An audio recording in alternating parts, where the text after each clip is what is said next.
É isso, pessoal. Ué, tem informação, aí recebemos aqui a notificação. Enfim, vamos começar o curso sobre o modelo padrão da cosmologia, né? Primeiro, agradecer a presença de todos, agradecer ao professor Bruno Moraes, da FRJ. Bruno, eu vou fazer, depois eu vou agradecer mais ainda, mas eu vou fazer, se você permite, fazer uma apresentação sua, né? Que é o usual, né? Então, desculpa, me corrija se eu errar alguma coisa, mas enfim, mas eu estou pegando inclusive do Lattes lá, porque fica mais fácil para não errar, né? Para não falar besteira. Então, vou ler um pouco aqui, fazer uma apresentação do Bruno.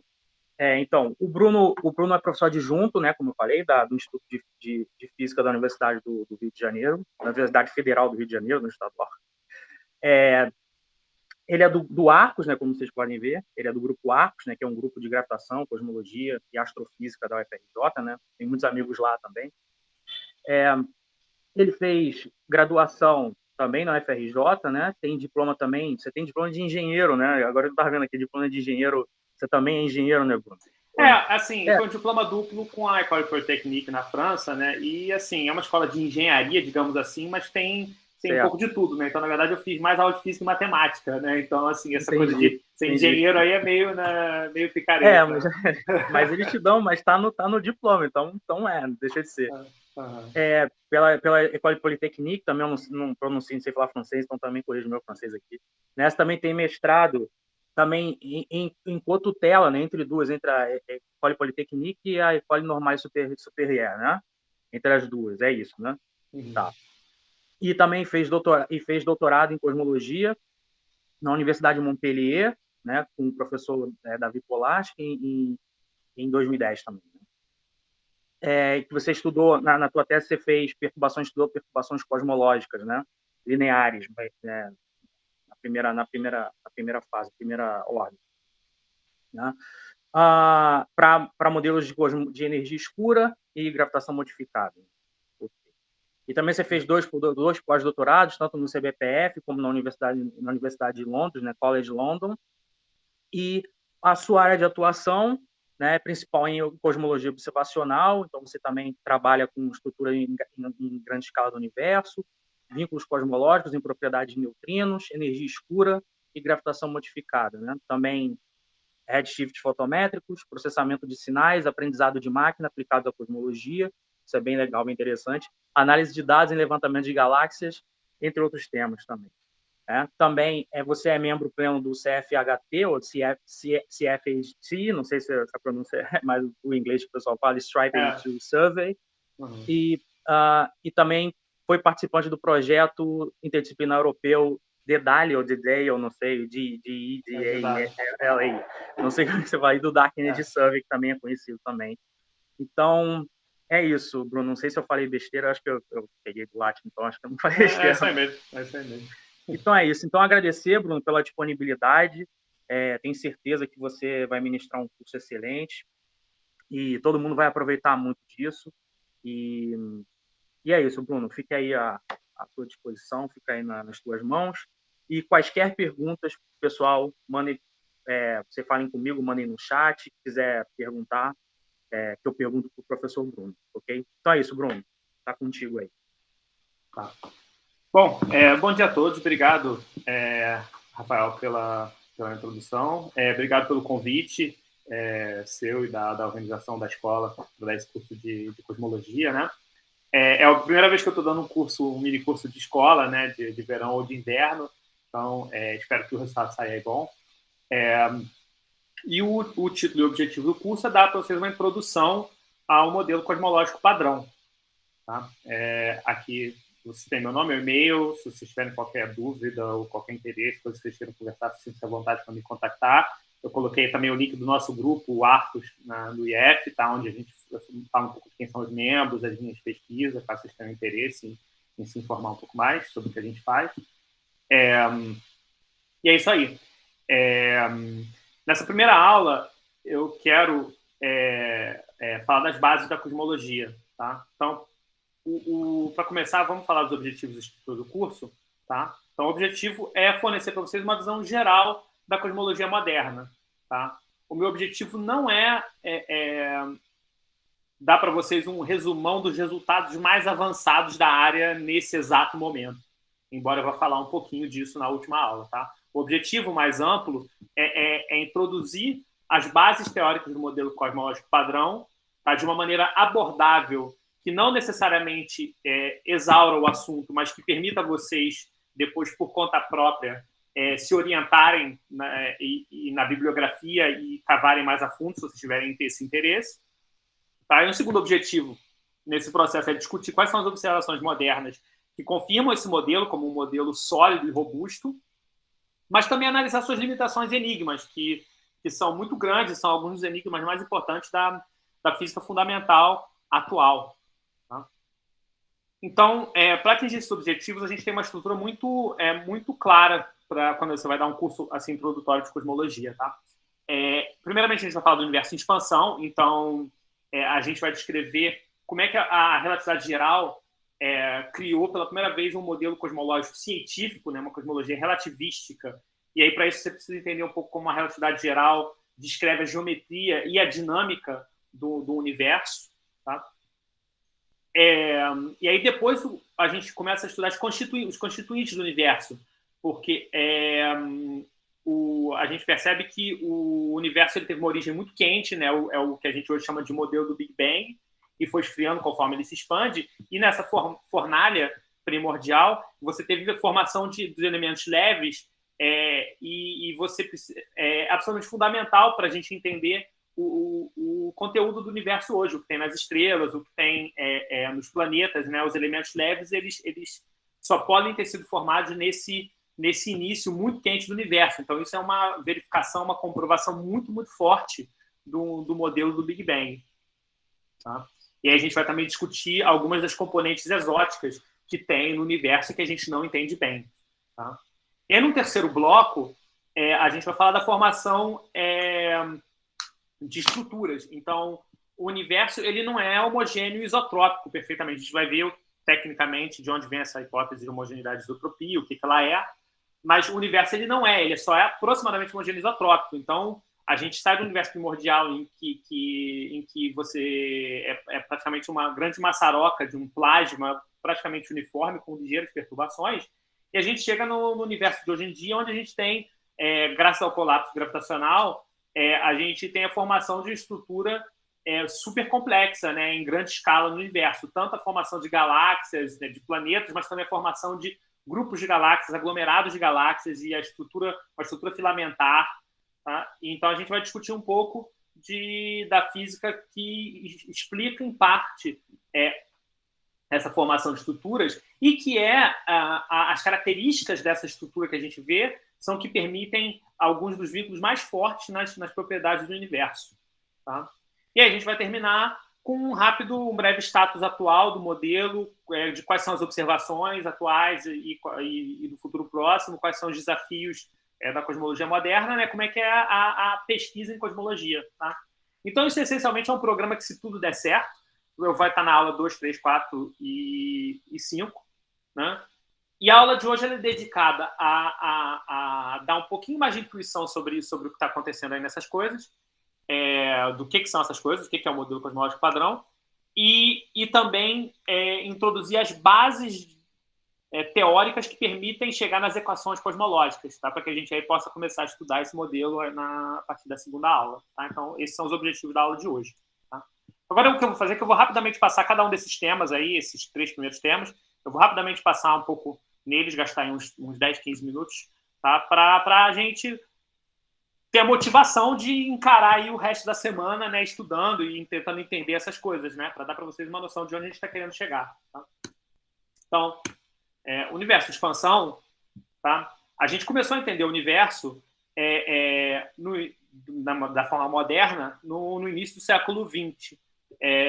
E com a formulação da relatividade geral, que foi formulada em sua forma mais definitiva em 1915, 1916, você consegue pela primeira vez criar um modelo físico que conecta a gravidade à estrutura do cosmos. Tá? Então, você tem que partir das equações de Einstein, que são as equações básicas da relatividade geral, e você pode estudar soluções homogêneas isotrópicas dessas equações. Um dos primeiros a fazer isso foi o Friedman, o Lemaitre também. E aí você pode, então, fazer hipóteses sobre a geometria do universo, fazer hipóteses sobre os constituintes do universo, né, e resolver as equações de Einstein. E aí, diferentes constituintes eles vão gerar diferentes dinâmicas para o universo. Você vai ter matéria influenciando curvatura, influenciando geometria, geometria influenciando a matéria, né? Essa é a essência da realidade geral, e é você traduzir essa essência para o contexto de um modelo cosmológico. E esses modelos que descrevem a evolução de um universo homogêneo isotrópico, eles são coletivamente conhecidos como modelos de Friedman, Lemaitre e Robertson-Walker. E aí é uma salada de letras, né? Como eles foram publicados independentemente, em lugares diferentes, vai ter gente que vai chamar de Robertson-Walker Models, vai ter gente que vai falar que é FRW, Friedman-Robertson-Walker, vai ter gente que vai falar Friedman, Lemaitre, Robertson-Walker, tem um pouco de tudo, né? Qualquer combinação arbitrária aí dessas letrinhas quer dizer a mesma coisa, tá? Eu, inclusive, não esperem que eu fique com uma maneira só, tá? E isso foi a previsão teórica, tá? E aí a grande razão pela qual isso foi bem aceito relativamente rápido é que, mais ou menos nessa mesma época, a gente estava tendo grandes avanços na astronomia também, e a gente conseguiu medir a expansão do universo relativamente rápido. Isso foi o grande sucesso, o resultado mais importante da carreira do Hubble, do Edwin Hubble, e ele conseguiu provar, usando técnicas e resultados de outros pesquisadores, né, como a Henrietta Leavitt, o Vestus Liffer, ele conseguiu provar que galáxias próximas são objetos extragalácticos, eles não estão dentro da nossa galáxia, e isso era um debate muito importante no início do século XX. Tá? Ele conseguiu mostrar também que a distribuição de galáxias até um certo limite de brilho era consistente com homogeneidade em grande escala, se não perfeitamente homogênea, né? Consistente com essa hipótese. E aí ele conseguiu, com medidas de distância a esses objetos extragalácticos, a certas galáxias, e medidas de desvio para o vermelho, de redshift das galáxias, ele conseguiu mostrar que a velocidade de recessão dessas galáxias era proporcional à distância. E isso é uma previsão-chave do modelo de universo homogêneo isotrópico em expansão. Então, isso foi uma verificação muitíssimo forte do modelo cosmológico, da base do modelo cosmológico padrão. E aí, muito do que a gente faz no resto do século XX é tentar entender a dinâmica cósmica, a dinâmica desse universo em expansão. Tá? Então, o que acontece é que diferentes composições de matéria, radiação, curvatura, tá? Elas vão gerar diferentes dinâmicas para o universo. Então, aqui na esquerda, você vê uma figura do fator de escala, mal comparando, assim, entre aspas, é meio que um raio do universo, né? E a evolução com o tempo. E aí, cada uma desses quadradinhos representa composições diferentes. Então, dependendo do que compõe o seu universo, ele pode expandir para sempre, desacelerando, ele pode expandir para sempre, primeiro acelerado, depois acelerando, ele pode chegar no máximo, voltar e recolapsar, né? E na figura da direita, o que você vê é que, se você olha ali em vermelho a densidade total de matéria, em azul a densidade total de curvatura, ômega K, e em verde a densidade de matéria escura, de energia escura, perdão, você vê que diferentes composições dessas quantidades vão te dar diferentes classes de modelos, tá? Então, isso aqui é uma representação qualitativa, e a gente vai ver na aula que vem, na aula 2, em detalhes, como interpretar um diagrama desse tipo, como interpretar essas quantidades, de onde elas vêm, onde elas aparecem nos modelos e nas equações, tá?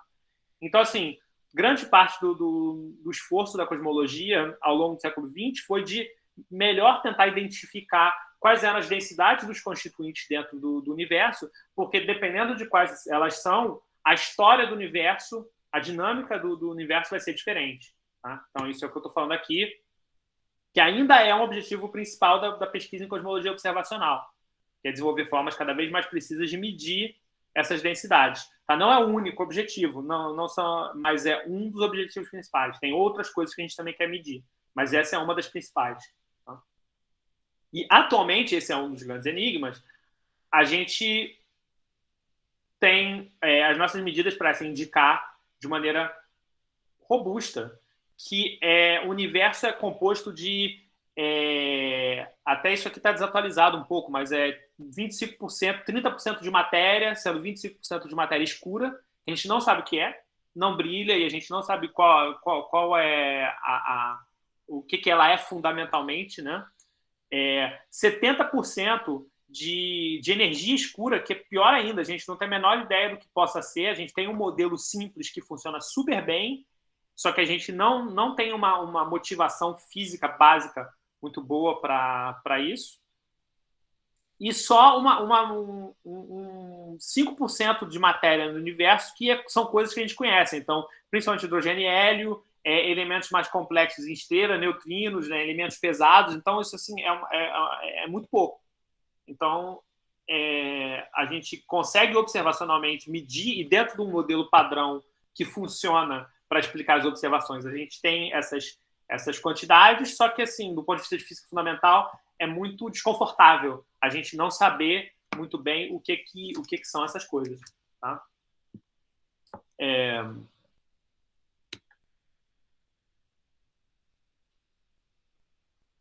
Agora, aqui a gente está falando só do universo homogêneo isotrópico e da dinâmica geral dele. Né? Na verdade, você tem tudo o que acontece dentro do universo.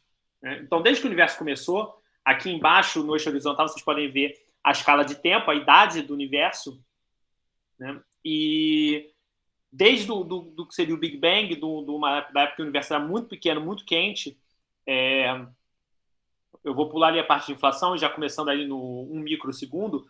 Conforme o universo vai esfriando, você vai permitindo que reações certas reações atômicas nucleares vão desligando, digamos assim, entre aspas, né? Então, você vai conseguindo formar, conforme o universo vai esfriando, no início você só tem essencialmente uma sopa de quarks, e depois você vai começando a formar elementos mais complexos. Você começa a conseguir formar núcleos mais pesados, você começa a conseguir, em um certo momento, formar átomos, e aí quando você forma átomos, uso de hidrogênio, principalmente, um pouco de hélio, os fótons começam a não conseguir mais ionizar a matéria, e eles começam a conseguir se propagar livremente no espaço, tá? Que é o que acontece na hora que a gente gera radiação cósmica de fundo, é isso que a gente vê, a luz dos fótons, quando eles param de conseguir ionizar a matéria. E aí, durante um tempo, não acontece muito nada, só que a matéria começa a colapsar gravitacionalmente, e aí, em algum momento você começa a ter as estrelas que se acendem, que você começa a ter matéria suficientemente concentrada para criar estrelas e galáxias. E a partir daí a gente começa a ter o universo moderno, em que você vai formando essa teia de estruturas em que você tem uma quantidade enorme de galáxias dos mais diferentes tipos. Tá?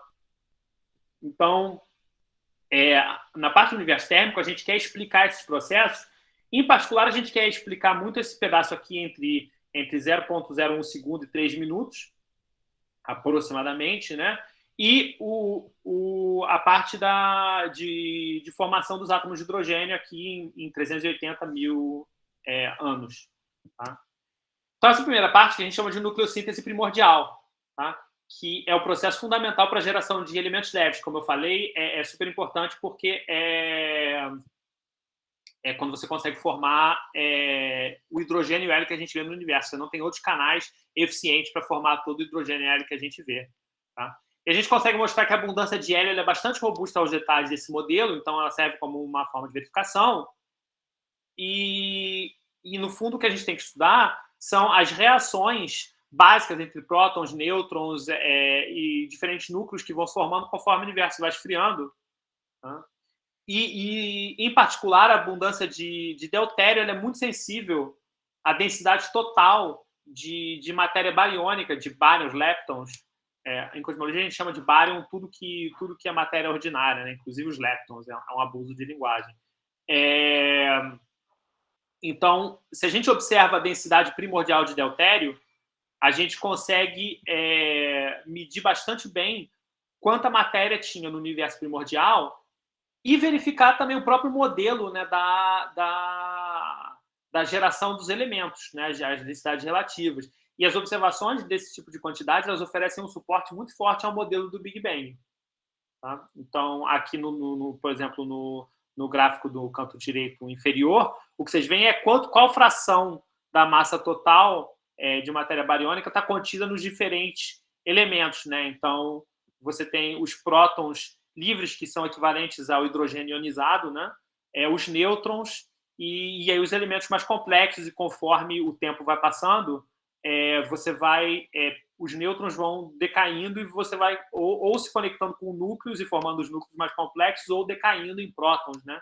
Então você tem essa evolução das quantidades de elementos. A gente vai discutir isso em detalhes na terceira aula. Tá? E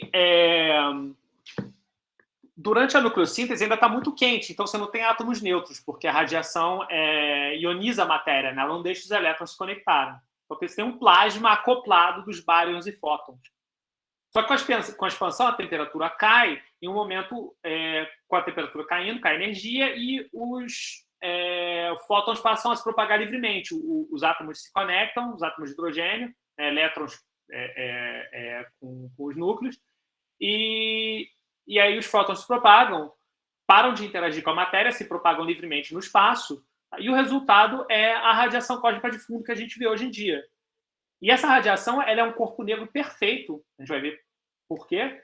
É um corpo negro perfeito, que está atualmente a 2,7, aproximadamente 2,72 Kelvin, tá? E ela é aproximadamente homogênea isotrópica no céu, com altíssima precisão, na verdade, só que ela tem anisotropias da ordem de 10 a menos 5 do sinal, né? Da ordem de 20 a 30 micro kelvins, né? Então, se você olha o céu como um todo, ele é essencialmente a temperatura mesma, tá? Cravado, assim, lá. Mas se você tirar essa média, o que você vê é um padrão de anisotropias. Aqui tá, isso é uma das medidas mais recentes do satélite Planck no céu inteiro. Né? E aí essas perturbações, elas carregam uma quantidade enorme de informação sobre a física do universo primordial, a física do universo. E não só do universo primordial, mas também a física da evolução do universo após o desacoplamento, porque essa luz teve que chegar até nós propagando pelo espaço. Isso é um dos aspectos mais complexos da cosmologia moderna, modelos que prevêem a distribuição detalhada dessas anisotropias no céu. Isso, infelizmente, é uma coisa que a gente não tem como entrar. A gente precisa de uma semana, talvez, só para isso, se a gente fosse querer estudar isso em detalhes. Tá? Mas a gente vai, obviamente, discutir qualitativamente a física aqui por trás e por que isso é tão importante para nos dar informação sobre o universo, né? Para vincular modelos cosmológicos, que a gente chama. Então, eu falei da formação de estruturas, né? Então, quando as estrelas começam a se formar, você vai tendo galáxias, planetas, etc. E a gente consegue ver em simulações, se a gente tiver simulações de colapso gravitacional, simulações do universo, tá? A gente consegue ver que a matéria ela vai se formando em filamentos, uma rede filamentar, tá? Com nós e fios. Tá? Então, isso são simulações de matéria escura. Então, a matéria total do universo está distribuída nesses filamentos. E, inclusive, a gente consegue prever isso com modelos relativamente simples. Qualitativamente, para você ter previsões exatas, você precisa de simulações, mas você consegue previsões qualitativas corretas com modelos analíticos, tá? Não lineares. Só que isso aqui na simulação você tem partículas de matéria escura, né? Na verdade, o que a gente observa são galáxias, né? Então, aqui é só um mosaico, um apanhado de galáxias observadas pelo Sloan Digital Sky Survey, tá? no Galaxy Zoo, que é um site de classificação de galáxias, né? Então, na verdade, aqueles filamentos ali, aquelas redes, o que eles têm são essa série de objetos, são galáxias ali e gás também, gás e galáxias espalhados ali naquela estrutura filamentar. Tá? E as simulações e as observações concordam entre si, o que é super importante. Né? Não é só um modelo de computador que a gente não tem como checar. Né? A gente faz observações no céu. Aqui as simulações elas estão calibradas, né, para as condições iniciais das simulações estão calibradas para reproduzir a estrutura original nos pedaços do céu, né, que está sendo observado, mas você vê a comparação aqui em cima, né, das observações de alguns levantamentos e assim, em uma das camadas de simulação embaixo, né, e da esquerda para a direita também, né, e a gente vê claramente que essa estrutura que a simulação gera ela corresponde muito bem ao que a gente observa no universo real, né? Tudo que está aqui em azul e roxo são verdadeiras observações de levantamentos de galáxias no céu, né? Então, isso é um enorme sucesso do nosso modelo cosmológico, né? A gente consegue prever muitas propriedades altamente não triviais do universo e da distribuição de matéria dentro do universo. Então, a gente tem várias evidências observacionais da formação de estrutura em grande escala, né? A primeira são as anisotropias da CMB, que fornece uma visão das estruturas primordiais em grande escala, num regime ainda linear, né? Lá nos primórdios do universo. E a gente tem observações recentes também da estrutura em larga escala, que está aqui no canto inferior esquerdo, que eu acabei de mostrar. E a gente consegue também outras formas de medir. Uma delas, que é das mais populares, são as distorções das imagens de galáxias distantes por lentiamento gravitacional. Então, a luz de objetos muito distantes, que é o que vocês veem aqui na figura inferior direita, a luz de objetos muito distantes, ela vem propagando para a gente, passando ali pelo meio, né, dessa estrutura toda em grande escala. E essa estrutura ela vai perturbando, porque a gravidade em relatividade geral ela atrai luz também, ela muda a trajetória da luz, ela vai mudar a forma das galáxias, né? Ela vai distorcer a luz de galáxias elípticas. E então a gente observa, hoje a gente consegue observar correlações entre as formas das galáxias em escalas próximas, né, assim, da linha divisada. E isso é um observável cosmológico super importante também, né? Na prática, o que a gente mede não é uma medida exata de, eu acho que ali vai ter uma galáxia, acho que ali tem uma manchinha na CMB. O que a gente mede são correlações estatísticas, tá? Que são essas que a gente consegue prever com modelos. Tá? A gente mede, aqui, sem entrar em muitos detalhes, o que a gente mede são transformadas de Fourier das correlações entre dois pontos do céu, né? Então, se observa uma certa densidade de galáxias nesse ponto, qual é a probabilidade que observe uma certa densidade num ponto a uma certa distância, né? Então, você consegue, com teoria linear de perturbações cosmológicas, você consegue ter previsões. Aqui, por exemplo, no canto inferior esquerdo, essa curva é uma previsão linear do que você espera que seja a distribuição dessas probabilidades, né? E você tem os dados para comparar. Então, aqui tem uma coleção de dados, né? Ali em cima da CMB, no canto inferior esquerdo da estrutura em grande escala, no canto direito do lentiamento gravitacional, e você pode comparar com previsões teóricas e usar isso para vincular as propriedades do universo. Então, a gente vai discutir isso em mais detalhes também na aula 4, como chegar nessas previsões. Tá? E aí a gente tem enigmas desse modelo, né? Um modelo que funciona super bem, mas a gente tem vários problemas com esse modelo também. Tá? Então, o primeiro problema muito grande é que você tem diversas evidências acumuladas que tem muito mais matéria do que a gente consegue observar diretamente. Tá? Um exemplo marcante é o da curva de rotação de galáxias espirais, que a gente vê aqui na figura esquerda.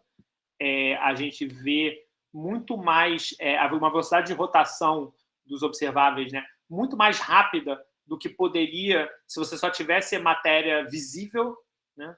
Então você precisa de matéria escura para que você tenha atração gravitacional suficiente para que com essa velocidade de rotação as coisas não estejam simplesmente se espalhando. E você tem colisões de aglomerados de galáxias em que você consegue medir usando lentiamento gravitacional que a distribuição de matéria visível, em particular do gás, nesses aglomerados, não segue a distribuição de massa total. Que é a diferença aqui entre a mancha rosa e a mancha azul. A mancha azul, na verdade, é como se fosse contornos de densidade de matéria, né? Não é um gás, é como se fosse a matéria total, que você vê por lentiamento gravitacional. E o fato de que essas manchas não estão uma em cima da outra, justamente indica que tem muita matéria ali, uma quantidade enorme de matéria que não está visível. E tem muitos esforços em curso atualmente, é um dos grandes problemas abertos da interface entre a cosmologia e a física de partículas, para melhor caracterizar o que seria essa matéria escura. E a gente tem um problema talvez maior ainda, que é o problema da energia escura. O Einstein propôs a adição de uma constante cosmológica para gerar um universo estático, tá? No início da cosmologia. a gente vai ver exatamente como isso funciona na aula que vem. Com a descoberta da expansão, ele mesmo abandonou a ideia. Só que medidas na década de 90 mostraram, na verdade, que a expansão do universo está acelerando, quando a gente esperava que ela estaria desacelerando. E para ela poder estar acelerando, para o universo poder estar acelerando, uma constante cosmológica explica super bem essa observação. Tá? E é uma coisa que aparece muito naturalmente nas equações de Einstein, só que a gente não tem uma compreensão boa sobre a origem física dessa quantidade. A gente tem razões que dizem que a gente pode colocar uma quantidade dessa, uma constante cosmológica, nas equações, mas até aí morreu Neves. A gente tem esse termo lá, e aí, o que é isso? E a gente não sabe, né? Então, desde que essas medidas foram realizadas em 98, a gente tem uma atividade super intensa de busca de modelos alternativos, talvez melhor motivados fisicamente, para tentar explicar, que estão podendo talvez explicar a aceleração do universo e ter uma base física um pouco mais bem compreendida, né? E também uma busca muito intensa por possíveis modificações da gravidade em escalas cosmológicas, porque essa mudança da constante cosmológica ela poderia ser consequência de uma mudança na interação gravitacional que se manifestaria também em outros observáveis cosmológicos. Então, uma das áreas mais ativas de pesquisa em cosmologia moderna é você buscar assinaturas observacionais de possíveis modelos de gravitação modificada, né? Então, isso levaria a gente para além da relatividade geral, assim como a relatividade geral foi além da gravitação newtoniana, né? Se isso for verdade. E a gente tem também um problema já do universo primordial, que é o problema da inflação. Isso, na verdade, a inflação não é um problema, de certa forma, ela é uma solução. Tá? Porque a gente tinha vários problemas até a década de 80, que era o que a gente chama de problema do horizonte, problema da planaridade e problema das flutuações primordiais. Tá? Um é por que a CMB é tão isotrópica no céu inteiro, mesmo em regiões que não têm contato causal no universo primordial. O outro é por que o universo é tão plano hoje, porque para ele ser plano hoje, ele precisa ter sido incrivelmente plano no universo primordial, que ele tende a ficar menos plano. E um outro problema é de onde vêm as pequenas perturbações primordiais que dão origem à estrutura que em grande escala que a gente tem hoje em dia. Tá? De onde elas vêm, de onde elas aparecem num universo que, em princípio, deveria ser homogêneo isotrópico. E se você introduz um campo quântico e que tem flutuações primordiais, flutuações gravitacionais primordiais, esse campo ele pode induzir uma fase intensa de aceleração no universo muito primordial, antes mesmo da formação de elementos, e que coloca o universo todo em contato causal, uniformiza todas essas condições e, ainda por cima, funciona para diluir uma possível curvatura que o universo viesse a ter no início. Tá? Então, você tem um modelo, um framework, digamos assim, que funciona super bem para resolver esses problemas de uma maneira apropriada. E você tem a radiação cósmica de fundo, os padrões das anisotropias, uma das coisas que ele faz é confirmar algumas previsões do modelo inflacionário. Né? Então, a inflação tem observações que confirmam essa formulação, né? Esses possíveis modelos. Só que o problema é que a gente sabe muito pouco sobre os detalhes desse processo do universo primordial. Essencialmente, tem muitos modelos que podem fazer a mesma coisa, que podem conseguir esse resultado, né? Ter essa solução para esses problemas. E a gente sabe muito pouco sobre os modelos. Então, uma boa parte da cosmologia moderna dos próximos 10, 20 anos tentando obter observações mais precisas da radiação cósmica de fundo, do universo primordial, para tentar vincular melhor propriedades de modelos inflacionários e entender melhor sobre a física desse processo no universo primordial. Então é isso. Essa primeira meia hora, então, é para dar um tour do horizonte da cosmologia, modelo cosmológico padrão. Tá? Então, a gente vai passar a semana conversando, entrando em mais detalhes sobre cada um desses aspectos. Tá? Entendendo como é que esse modelo se construiu, como é que ele se constrói, o que ele consiste, né? E conexões com como é que a física que a gente conhece, né, explica vários desses observáveis. Tá? Bruno, desculpa. Rapidinho, desculpa, uma última frase. Então, no resto da aula, o que eu vou fazer, então, é começar a preparar as bases. A gente vai tentar chegar nas equações básicas do universo homogêneo isotrópico, as equações de Friedmann. Tá? Então, aqui é um ótimo ponto para pegar perguntas. Então, desculpa, eu só queria aproveitar e terminar essa frase. Não, tudo bem. Só uma dúvida também, não sei se você pode falar um pouco, se você também vai falar sobre isso mais à frente, sobre essa questão da inflação. Tipo, tinha um termo que eu tinha ouvido que era alguma coisa envolvendo, acho que era inflaton field, tipo, um campo inflacionário, uma coisa assim. Tipo, não sei se você pode dizer melhor o que Posso, significa. Então, isso é o seguinte, o modelo mais simples, os modelos mais simples para implementar essa fase de aceleração primordial é você supor que nesse universo primordial a principal componente é um campo escalar. Tá? O campo escalar é algo tipo parecido com o Higgs, entendeu? Não é o Higgs exatamente, mas um campo escalar. E esse campo escalar tem certas formas de potencial desse campo escalar fazem com que ele induza essa repulsão, essa aceleração intensa primordial. Tá? Então, para você, é a maneira mais simples, a primeira maneira proposta de você implementar uma inflação. Nessa época, você não vai ter matéria, você não vai ter matéria escura, você não vai ter elementos, você não vai ter nada, você vai ter esse campo. E aí, o que você precisa também é que, no final, você precisa sair dessa fase de aceleração. Então, você precisa de um negócio que chama reheating, que é quando esse campo, a dinâmica dele induz uma transição para a qual a radiação domina. Então, você precisa gerar uma quantidade enorme de fótons de altíssima temperatura, né, para sair dessa fase inflacionária. Então, são todas as especificidades de modelo de inflação. Eu não sei quanto tempo exatamente eu vou ter para entrar em detalhes disso, mas um pouquinho, com certeza, eu vou falar. Depois você pode, talvez, passar alguma referência na qual eu possa me aprofundar um pouco mais, talvez, também. Sim, com certeza. Eu ainda não montei a bibliografia detalhada, mas sim, com certeza. Beleza, tá bom, obrigado. Tá, legal. Mais perguntas? Ou comentários?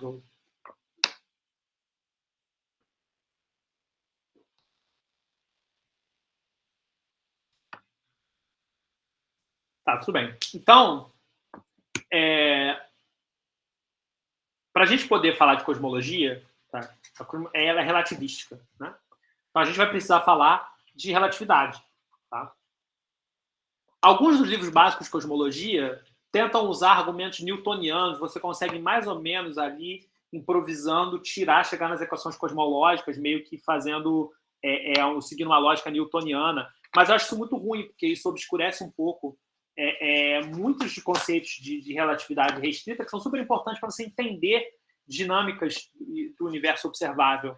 Então, eu prefiro meio que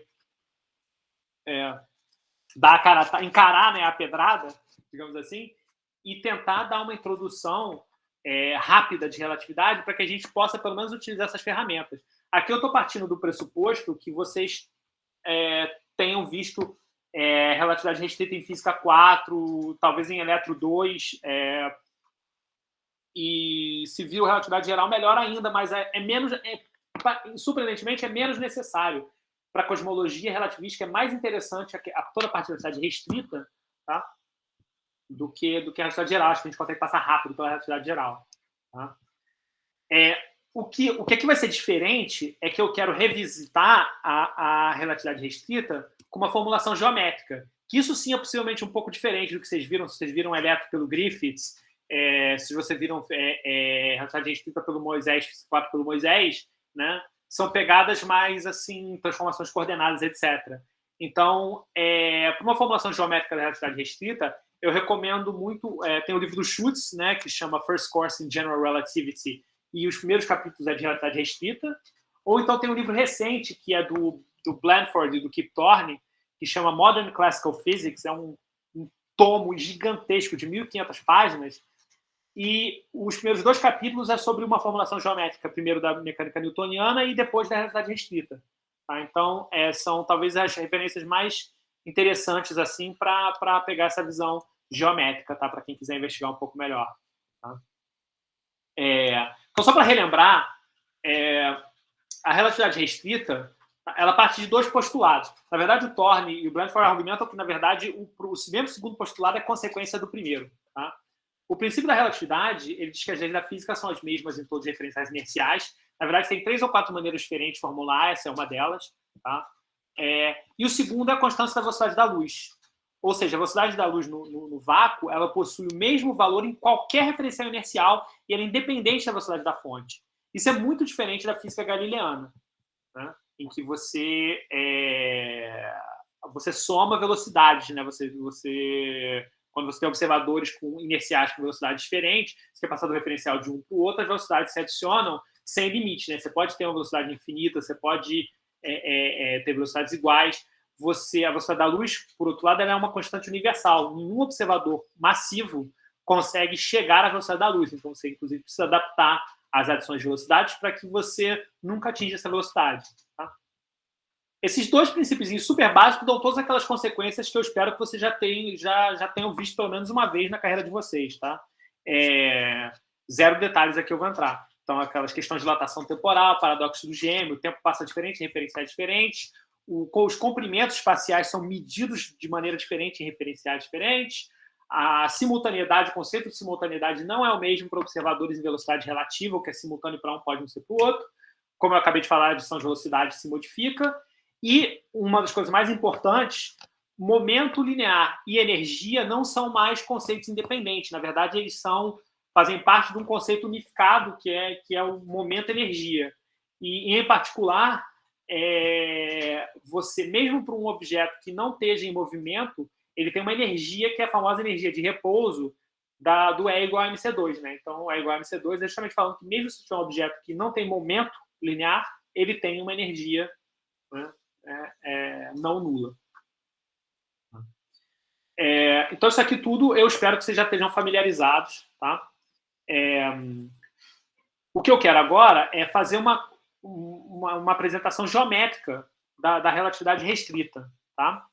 Então, para isso, isso vai ser muito importante para a gente falar da métrica do espaço-tempo, tá? Do universo.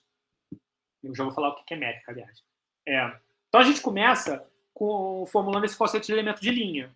Isso aqui, bom, todo mundo sabe desde da escola que você consegue medir a distância entre dois pontos quaisquer no espaço euclidiano como a soma quadrática das diferenças de posições nas coordenadas, né? Se tiver coordenadas cartesianas, por exemplo. Né? Que a gente vai chamar esse intervalo de ds2. Né? E esse ds2 ele não depende do sistema coordenado que você escolher, ele é uma quantidade geométrica. Tá? A gente pode incorporar ideias de cálculo diferencial integral e definir o que chama de elemento de linha, que é uma distância infinitesimal entre dois pontos no espaço euclidiano, tá? E então isso transforma os deltas em D, né? Em diferenciais, dx, dy, dz. Tá? E essa ideia de que esse ds ele é independente do sistema coordenado que você escolhe, né? São dois pontos no espaço. Os pontos têm uma realidade física e qual sistema coordenado que você escolheu não importa. Né? A distância que você mede ela é sempre a mesma. Né? Então, a gente chama isso de invariância do intervalo. Tá?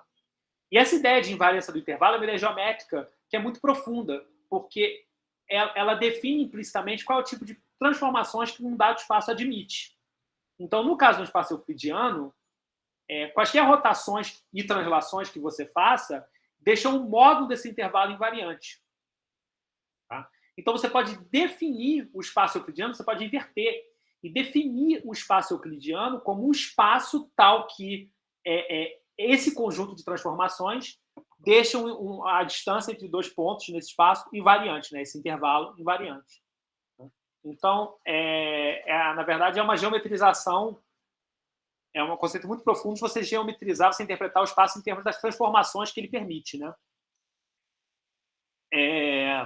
Vai ser útil, isso aqui a gente escreveu elementos de linha em coordenadas cartesianas, vai ser útil, né, ver como ele se reescreve em coordenadas esféricas. Tá? Então, você pode, vocês já viram isso em vários cursos de vocês, você pode reescrever as coordenadas, né, em coordenadas esféricas em torno de um ponto, E se você reescreve assim, faz a transformação de coordenadas e reescreve as diferenciais, você consegue escrever o elemento de linha dessa forma aqui embaixo, né, em termos do raio, do ângulo e dos dois ângulos, perdão, né? E vocês veem agora que não é mais tão simples, né? Não é só os diferenciais, tem os termos extras ali, mas esse que eles chamam de DL2 ou DS2, essa quantidade ela não muda, independentemente do espaço das coordenadas que você escolhe, tá? O espaço, essa quantidade é a mesma, tá bom?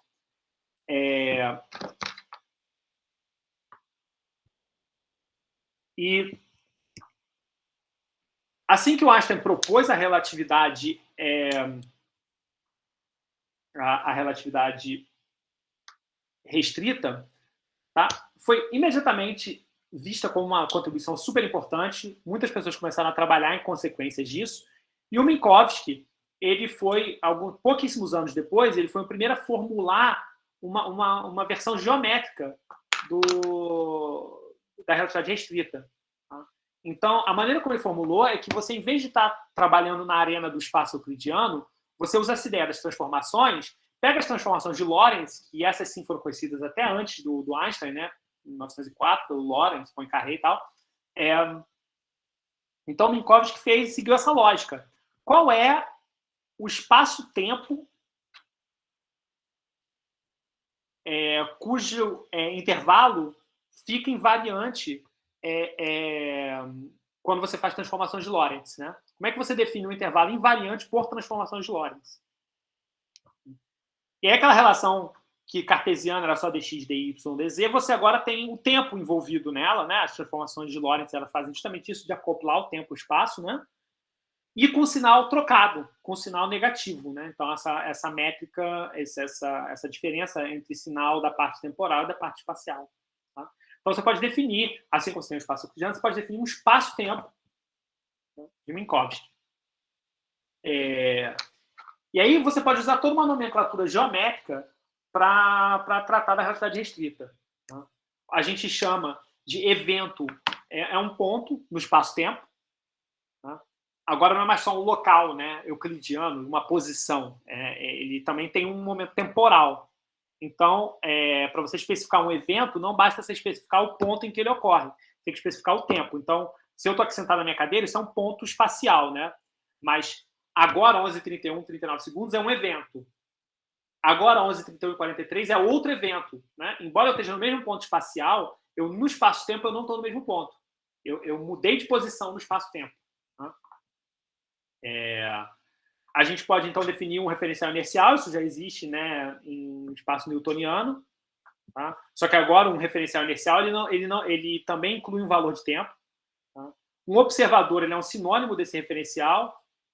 E uma observação é a associação de um valor de coordenadas CT, X, Y, Z a um evento no espaço-tempo. E isso depende do referencial. Né? O que as transformações de Lorentz fazem é mudar de referencial. Então, você não vai mudar necessariamente o evento, a natureza física do evento, você não vai mudar necessariamente a distância entre eventos, né? O intervalo entre eventos, mas você pode mudar as coordenadas. Elas vão depender do referencial, tá? Do referencial inercial que você escolheu.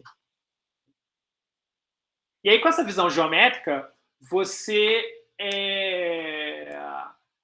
justamente porque você tem aquele sinal negativo ali que eu falei, você vai ter tipos diferentes de intervalos. Os intervalos não são só positivos, eles podem ser positivos, negativos ou nulos. Se eles forem negativos, eles são o que a gente chama de intervalo de tipo tempo. E são, esses intervalos, eles possuem relação causal entre si.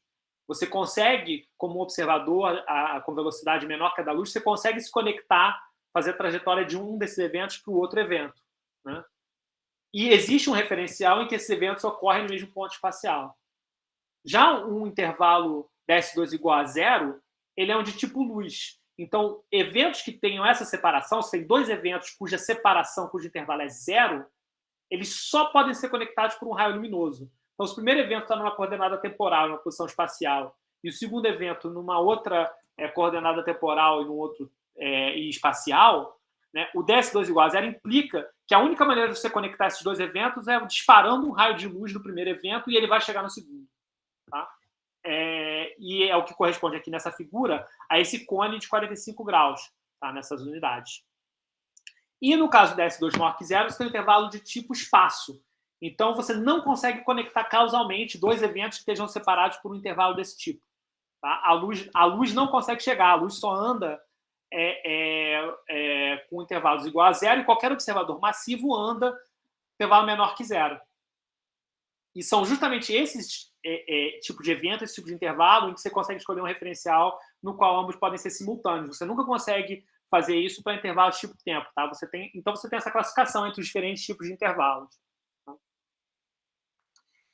E aí, em particular, bom, o tempo é coordenado. Então, o tempo agora ele vai depender de observador. Mas, em particular, você pode definir o que a gente chama de tempo próprio, que é essa definição aqui conectada ao intervalo invariante, e o tempo próprio ele também é um invariante do espaço-tempo. Qualquer observador, você pode medir o tempo próprio entre dois eventos, tá?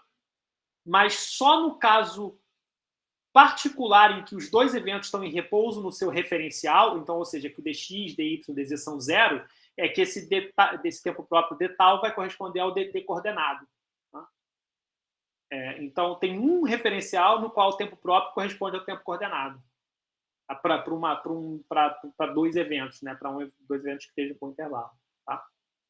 Então, essa ideia de intervalo invariante, essa ideia de tempo coordenado e de transformações, isso tudo é muito importante para entender cosmologia. Tá? E aí, por analogia com o espaço euclidiano, a gente não precisa ficar tratando só de coordenadas. Né? A gente pode definir quadrivetores, né? Generalizações de vetores, mas que agora tem coordenadas temporais também. Tá? Então, a gente pode definir vetores no espaço-tempo.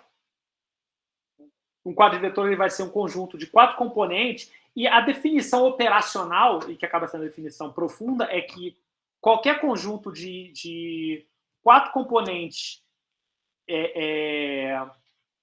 que se transformam da mesma forma que as coordenadas, então que seguem aquelas transformações de Lorentz, é um quadrivetor. Tá? Então, se você montar um conjunto de coisas, botar numa forma vetorial, e essas coisas, quando você faz uma transformação de referencial, se transformam segundo a transformação de Lorentz, isso é um quadrivetor. Tá? Então, exemplos de quadrivetores importantes tem posição, obviamente, o intervalo também é um quadrivetor. Se você derivar com relação ao tempo próprio, esse intervalo, você tem a quadrivelocidade, que é uma generalização da velocidade, também é um quadrivetor. E o quadrimomento, que vai ser uma generalização de momento e energia. Então, a componente zero dele, a componente temporal, ela vai estar ligada à energia, tal que a gente define, né, newtonianamente. E as componentes espaciais desse vetor vão estar ligadas ao momento linear, né, que a gente conhece também de mecânica newtoniana. Tá? E esse intervalo e essa definição de vetor, tá? Isso parece sugerir uma definição de produto escalar e de norma no espaço de Minkowski. Né? A gente tinha isso no espaço euclidiano. Né? Você quer fazer a distância entre dois pontos, você pega um vetor e você mede a norma dele. Né? Você pega dois vetores, você pode definir o produto escalar. Né? Isso aqui, a gente olha para essa equação aqui do intervalo invariante, e você pode escrever isso dessa forma que eu coloquei aqui, né? Em que você pegou o quadrivetor, aquele quadrivetor intervalo, você pega duas cópias desse quadrivetor intervalo e você multiplica e soma por essa matriz aqui. Tá? Isso é um tensor. Eu não vou entrar em muitos detalhes do que um tensor é. Aqui, nesse exemplo, é essencialmente uma matriz. Tá? E se esse tensor tiver essa forma aqui, diagonal, menos 1, 1, 1, 1, você vê que na hora que você fez esse produto escalar, digamos, entre esses dois vetores, você tem exatamente ali o intervalo invariante. Tá? Norma e produto escalar, no fundo, são consequências de você definir uma métrica para um espaço. Tá? Então, em geometria diferencial, você tem esse conceito de métrica, e uma métrica te diz como gerar escalares a partir de um vetor. Em particular, como gerar uma norma, como definir distâncias. Por isso que chama métrica, né? Porque é a ferramenta matemática através da qual você define distâncias no seu espaço. Tá? Então, no espaço-tempo, o intervalo invariante ele também é uma distância, né? Uma distância generalizada, uma distância espaço-temporal. Então, você também tem uma métrica que é o que te define como calcular distâncias entre pontos nesse espaço. Tá?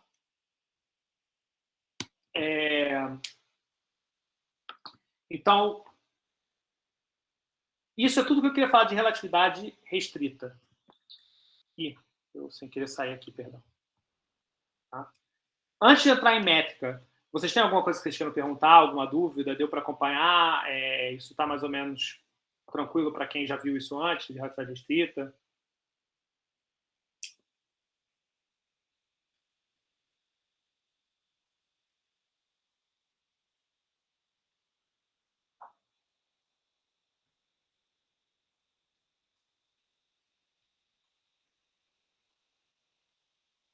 Tá tranquilo? Então, tudo bem. Então, o que a gente quer agora, para a gente poder entender cosmologia, entender relatividade geral, entender... Opa, eu ouvi um barulho aí, alguém tem alguma coisa para perguntar?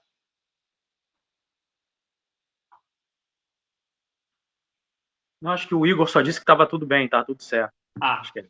Tá legal, beleza. Bem. Então,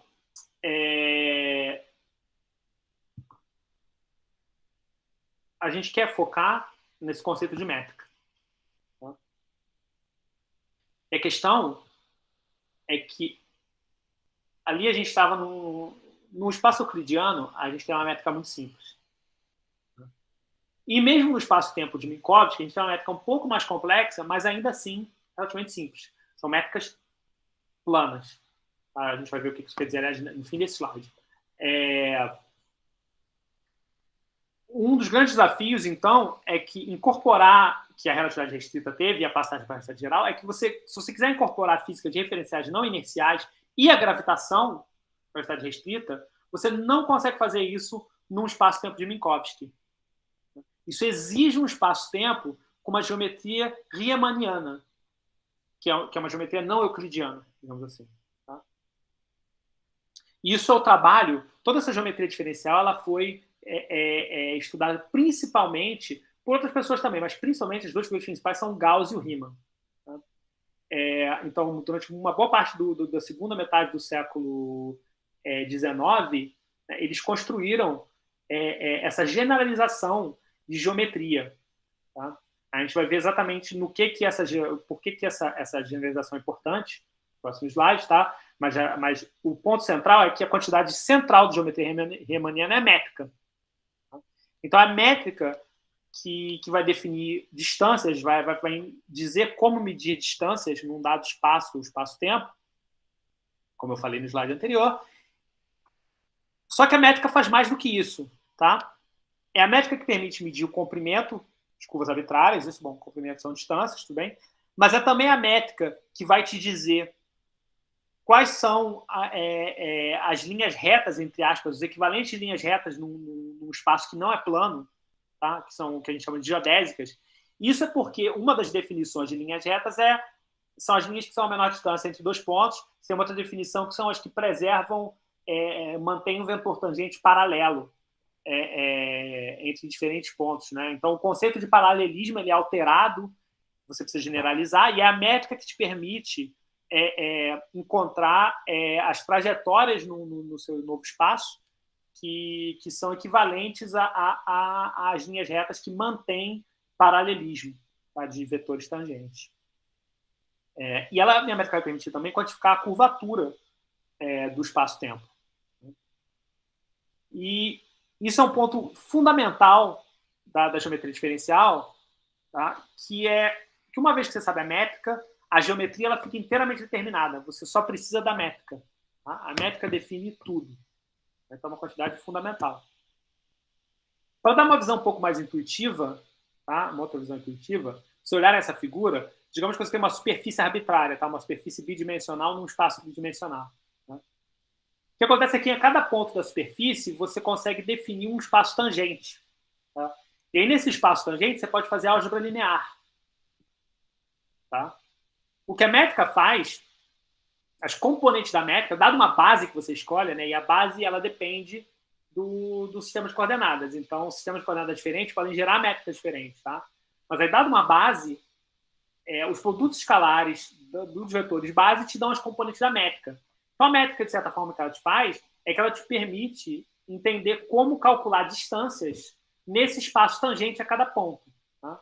E onde isso aqui é diferente do espaço plano é que a projeção, cada plano tangente vai ser um espaço que não tem uma relação trivial com espaços, com os planos tangentes em outros pontos do espaço. Tá? É justamente aí que entra a questão da curvatura e a generalização de conceitos do espaço plano. Tá?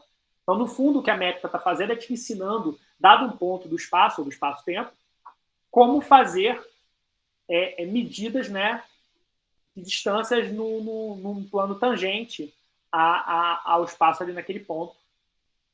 Tá? E aí, como comparar medidas entre planos tangentes, entre espaços tangentes diferentes.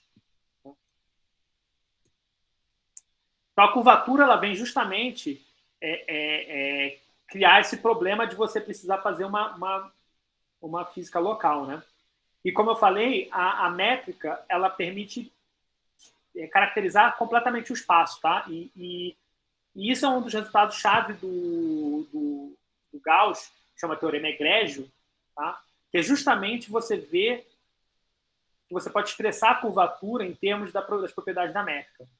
Então, para dar uma visão intuitiva de onde isso vem, tá? Vamos relembrar como é que curvatura aparece pela primeira vez. Vocês provavelmente, eu não lembrava quando eu estudei isso, vocês provavelmente nem lembram onde curvatura aparece pela primeira vez na vida de vocês na graduação. Tá? E ela aparece em cálculo 2, quando a gente está fazendo, né, o estudo de curvas e superfícies paramétricas no espaço. Quando eu falo, né, os cursos, eu estou supondo que na universidade de vocês o programa é parecido com o da UFRJ, não sei se mas cálculo 2 na UFRJ é onde a gente vê, né, curvas no plano, curvas no espaço, superfície no espaço e tudo mais. Matematicamente, a gente define a curvatura como a aceleração de uma curva, né, dado um certo parâmetro. Ela, em outras palavras, ela é um módulo do vetor normal e a trajetória. Então, você tem na curva, você define o vetor tangente, né? E aí, se você pegar a variação infinitesimal do vetor tangente, você vai ter o vetor normal, que é sempre ortogonal né, essa curva. E aí, o que acontece é que esse vetor normal, né, se você olhar aqui o ponto azul, você está no ponto F e ele aponta ali para dentro, né? Ele aponta na direção do raio ali de curvatura, tá? E se olhar no ponto C, ali na parte vermelha, ele aponta ali para dentro também. Né? E aqui você vê que o raio desse círculo vermelho é menor do que o raio desse círculo azul. E o módulo do vetor, aceleração, ele vai ser maior no segundo caso. Tá? Ele vai ser o inverso do raio desse círculo. Tá? Então, isso é a primeira definição de curvatura. Uma das coisas que o Gauss fez foi generalizar essa noção para uma superfície. Então, você pega uma superfície arbitrária, qualquer ponto da superfície você pode calcular e definir a normal a esse ponto. Tá? Você define o espaço tangente, daquele jeito que eu falei. Você define uma normal. E aí você pode olhar todas as trajetórias que passam por esse ponto. E aí, se olhar todas as trajetórias, você vai ter uma com curvatura máxima e uma curvatura mínima. Aí o Gauss definiu a curvatura do espaço naquele ponto como o produto da curvatura máxima com a curvatura mínima. Tá? Mas aí notem que essa definição ela tem um problema muito chato, tá? Que você precisa definir essa curvatura relativa a um espaço extrínseco. Você precisa olhar de fora, estabelecer uma normal e só aí você consegue definir ali naquele espaço tangente, com a normal, você consegue definir a curvatura, né, em função das trajetórias que passam por ali. Então, você está querendo falar da superfície, mas você precisa de um espaço extrínseco. Isso é um problema, e um problema em particular em realidade geral. Você não quer que a curvatura da sua superfície, as propriedades de um espaço, do subespaço, dependa de um outro espaço, né, externo. E o trabalho do Gauss, que o Riemann depois traduziu para termos mais modernos, é que você não precisa definir a curvatura assim. Você consegue definir de maneira mais abstrata a curvatura como o desvio de um vetor de um transporte paralelo num caminho fechado. Tá? Você faz um caminhozinho fechado num espaço, tá? E você faz um vetor percorrer esse caminho, se ele não voltar para ele mesmo, isso te dá uma definição indireta de curvatura. Tá? Isso, de maneira mais abstrata, se você pensar num círculozinho pequenininho, está relacionado a propriedades de comutação das derivadas. Então, isso tem a ver com... Você tira duas derivadas em direções diferentes, se você trocar a ordem que você faz a derivação, se isso tem um impacto ou não no resultado, né? E aí você tem que entrar em muitos detalhes mais profundos de geometria diferencial para entender de onde isso vem. O Schutz tem uma demonstração disso no capítulo 6 dele, tá? Mas aqui isso importa menos para a gente. O que importa aqui, né, de maneira superficial, é que você consegue definir, dado um espaço n-dimensional, você consegue descrever a curvatura com um objeto complexo, um tensor, uma matriz quadridimensional, digamos assim. Então, em vez de ter só 2 dimensões, vai ter 4. Tá? É mais complicado que isso, mas tudo bem. Vamos... Isso aqui é para ser uma introdução qualitativa. E esse objeto super complicado aí, ele só depende de derivadas primeiras, segundas, derivada 0, 1 e 2 da métrica. E a condição necessária e suficiente para que um espaço seja plano é que todas as componentes desse tensor, desse objeto complicado, sejam zero, sejam nulo em todos os pontos, não só em um ponto. Tá? Então, a essência desse resultado para definir curvatura de um espaço, você não precisa mais pensar em termos de como o seu espaço está inserido num espaço maior, ver a normal a ele, calcular ver as trajetórias de curvas, etc. Você não precisa disso. Você olha para essa quantidade complicada aqui, que tem a ver com comutações derivadas, e se essa quantidade aqui for zero, o espaço é plano, e essa quantidade você deduz da métrica. Então, uma métrica te define. A métrica de um espaço plano, a métrica de um espaço curvo, qual é a curvatura de um espaço dado uma certa métrica? Né? A métrica faz tudo aí nessa história. Tá? E grande parte do esforço do Einstein entre 1907 e 1915 foi incorporar essas ideias na teoria da relatividade para poder harmonizar a gravidade com a relatividade restrita. Tá?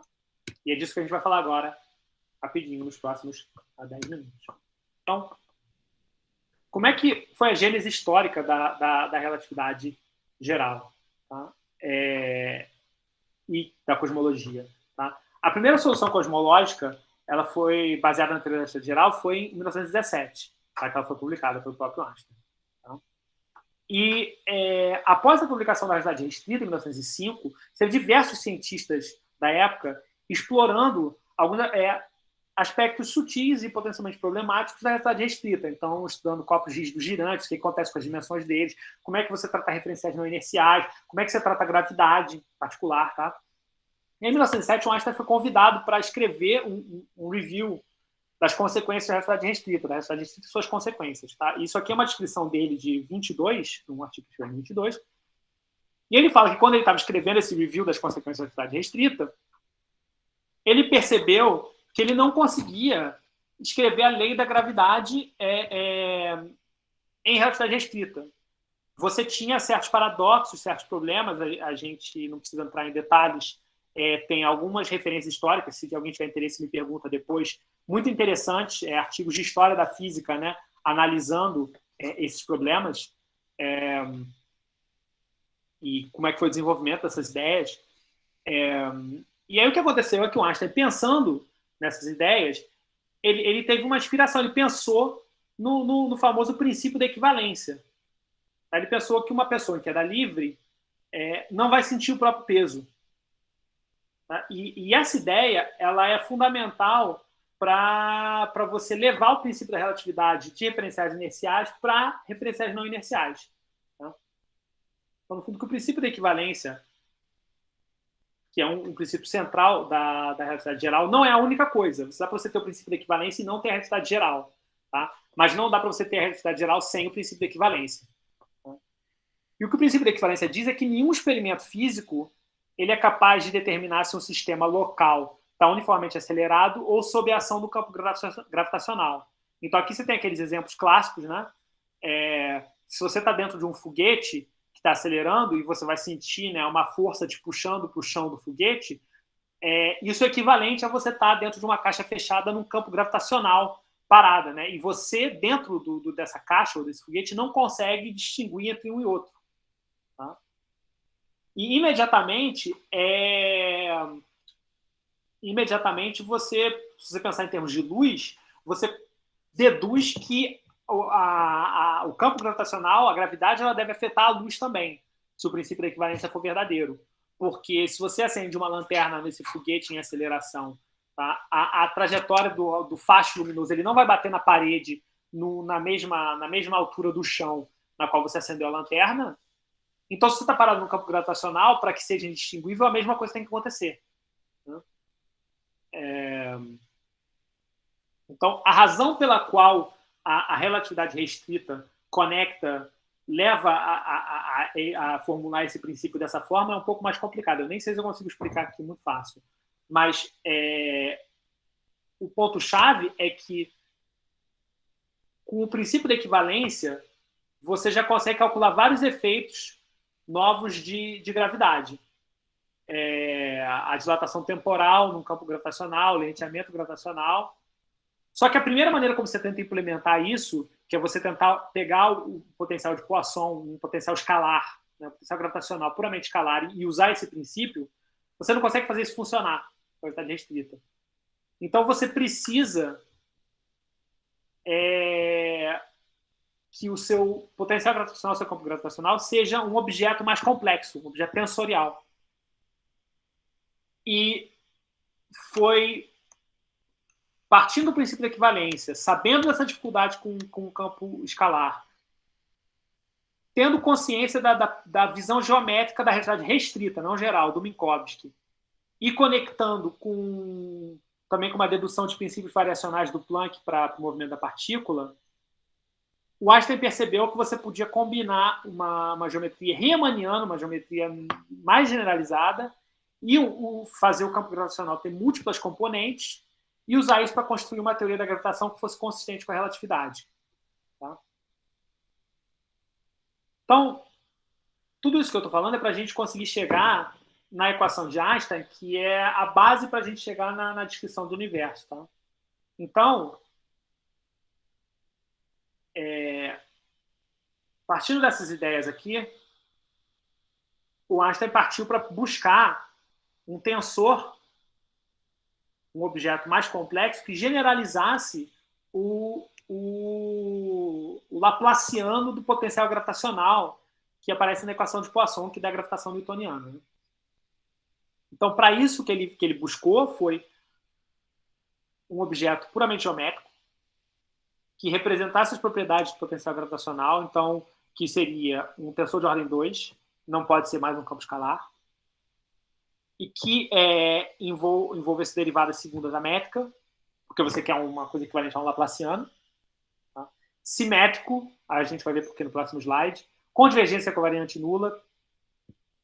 E que, em algum limite físico consistente, contém a equação de Poisson. Tá? Justamente por causa dessa... Para responder a todas essas condições, que ele formulou o tensor de Einstein, que é esse objeto aqui. Tá? A gente não precisa entender ele em detalhes. Ele é uma soma relativamente complicada daquele tensor de Riemann. Tá? Então, o que eu quero que vocês entendam aqui desse trecho da aula e desse slide é o seguinte. Você olha ali no canto inferior esquerdo e você tem ali o tensor de Riemann. Né? Esse tensor de Riemann, qualitativamente, o que ele descreve é a curvatura do seu espaço-tempo. Tá? Se você soma, tira o produto escalar, né, entre aspas, você soma parte desse tensor e reduz ele de 4 dimensões para 2, você tem esse outro objeto aqui, que está mais no canto inferior esquerdo, que é o tensor de Ritz. Então, com isso, você consegue um tensor de ordem 2. Só que esse tensor de ordem 2 ele não obedece a algumas daquelas outras condições ali. Ele tem derivada de segunda métrica, mas ele, por exemplo, não tem a divergência covariante nula, ele não tem o limite de Poisson. Tá? Perdão, a divergência covariante nula acho que até que ele tem, mas você não chega na equação de Poisson. Para você chegar na equação de Poisson, você precisa formular esse tensor de Einstein.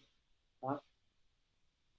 Então, nesse tensor de Einstein, no limite de velocidades muito baixas, muito menor que a velocidade da luz, e no limite de campos gravitacionais muito fracos, você tem uma das componentes desse tensor que se reduz ao laplaciano de um potencial escalar. Tá? Então, a equação de Poisson está embutida aqui dentro desse tensor, o termo esquerdo. Né? Só que a equação de Poisson, ela tem do lado direito, ela tem a densidade de matéria. Né? Então, você precisa generalizar isso.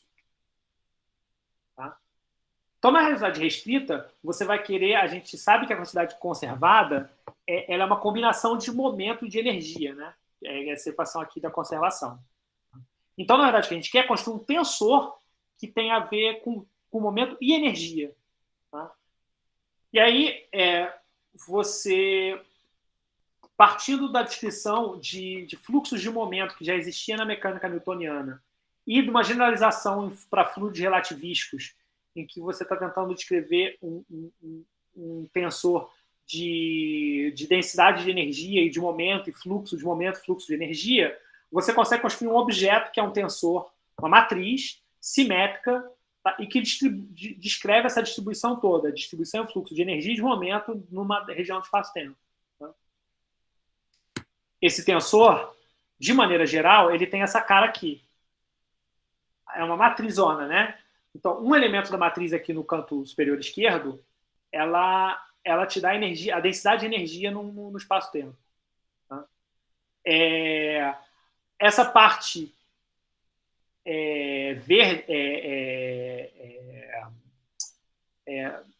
vermelhinha, ela te dá o fluxo de energia em diferentes direções. A parte verde, ela te dá a densidade, não de energia, mas a densidade de momento, tá? Temporal ali. E essa parte laranja é o que já existe em física newtoniana, em mecânica dos meios contínuos é uma coisa que existe bastante, a gente chama isso de tensor das tensões na mecânica newtoniana. Ele é o fluxo de momento, o fluxo de componente μ de momento na direção μ, ou vice-versa. Né? Então, isso inclui as pressões isotrópicas, isso inclui cisalhamentos, isso inclui todas as componentes de momento em todas as direções. Tá? A gente não vai precisar, em cosmologia, a gente se concentra em fluidos ideais. Então, isso aqui vai ser uma matriz diagonal mais simples, a gente vai ver daqui a pouquinho. Tá? Então, a gente não precisa entender todas as nuances disso aqui. Tá? O importante é que isso dá uma generalização da densidade que você pode usar nas equações de Einstein. Tá? Então, o que as equações de Einstein fazem, então, é conectar essa descrição da curvatura do espaço-tempo, dada pelo tensor de Einstein, com essa densidade de momento-energia, né? Densidade de momento linear, energia, fluxos, etc. Então, o que essa equação está falando é que a matéria curva o espaço e, com isso, ela determina a métrica, mas a métrica também determina o movimento da matéria, ela determina as propriedades do espaço, a curvatura, o movimento, as trajetórias. Tá? Então, na verdade, não é que um determina o outro determina um. Na verdade, é que você tem a equação de Einstein e você precisa que a métrica que você coloca e as derivadas primeiras e segundas dela vão te dar o tensor de Einstein, ela tem que ser consistente com a sua hipótese sobre qual tipo de matéria, energia, momento, energia existe ali no seu universo. Né? E essa constante aqui do meio é para que, no limite correto, isso aqui dê a equação de Poisson. Tá? Então, eu fiz todo esse esforço qualitativo aqui porque eu queria chegar nas equações de Einstein, porque é a partir delas que a gente, com hipóteses particulares, chega nas equações de Friedmann que descrevem a expansão do universo. Tá? Então, eu tenho ainda mais ou menos uns 15 minutos, dado o horário que a gente começou, e nesses últimos 15 minutos a gente vai falar de cosmologia relativística. Tá? Então, antes de ir para a cosmologia relativística, vocês têm alguma pergunta, alguma dúvida? Uma coisa que vocês queiram discutir? Eu sei que essa passagem foi super rápida, super técnica, né? Eu sei que para quem não viu relatividade geral, não dá para quantitativamente aprender a relatividade geral só disso, né? Mas o que eu esperei comunicar para vocês é que vocês têm essa relação, essa equação que relaciona curvatura, geometria do espaço-tempo com densidade de energia e de momento dos componentes, né, que existem dentro desse espaço-tempo. Isso é a essência da relatividade geral. Desculpa, Bruno, acho que só de curiosidade mesmo. Tipo, você falou que, em geral, né, nos modelos cosmológicos, a gente leva em conta um fluido perfeito, como se fosse, né? Sim. Mas, tipo, modelos que não levem em conta fluidos perfeitos, né? Tipo, podendo ter componentes fora da diagonal principal, né? Do professor Meni. Eles também não são muito úteis, não produzem nada de muito interessante. Você sabe se tem alguma coisa assim legal que dá para sair deles? Dá sim. Você tem, inclusive, algumas áreas de pesquisa que tentam olhar isso, né? Pressões anisotrópicas e coisas do tipo. Tem até um artigo recente de um professor da UEL, do Thiago Pereira, com colaboradores, né? Assim, no modelo cosmológico padrão, fluidos homogêneos isotrópicos explicam muito bem o universo, tá? O universo é aproximadamente homogêneo isotrópico, e aí o que a gente vai ver agora, você tem uma questão de coerência. Se você supõe que a sua métrica é homogênea isotrópica, você não pode ter um tensor momento-energia que não seja homogêneo isotrópico também, não seja um fluido ideal, que tenha componente fora da diagonal, porque senão você estaria desviando, você não teria homogeneidade de isotropia, né? A gente vai discutir isso agora, aliás. Em perturbações, na hora que você passa para o regime linear, aí a coisa complica. Aí você pode ter perturbações que são anisotrópicas, né? Você, inclusive, vai ter, porque você vai formar coisas girantes, você vai formar um bando de coisa, né? Mas em vários regimes aproximados ainda de perturbações pequenas, perturbações lineares, mesmo essas perturbações também não vão necessariamente ser anisotrópicas. Aí é muito mais complicado, né? Porque você pode sim ter essas outras componentes, mas aí você tem várias questões de definições das suas coordenadas, ambiguidades, e com a física que você está modelando ainda é linear, não é não linear, vai depender da componente, neutrinos podem ter, matéria escura não, enfim, é muito mais complicado. Aí a gente vê se a gente, no fim, talvez na aula 4 ou 5, a gente talvez consiga falar um pouco disso. Não, beleza, tá bom. Obrigado. Nada. Então vamos lá, vamos soltar o pau aí na cosmologia relativística nesses talvez 10 minutos que nos restam, né? Vamos ver se eu consigo fazer isso em 10 minutos. Então, a gente chegou na equação de Einstein.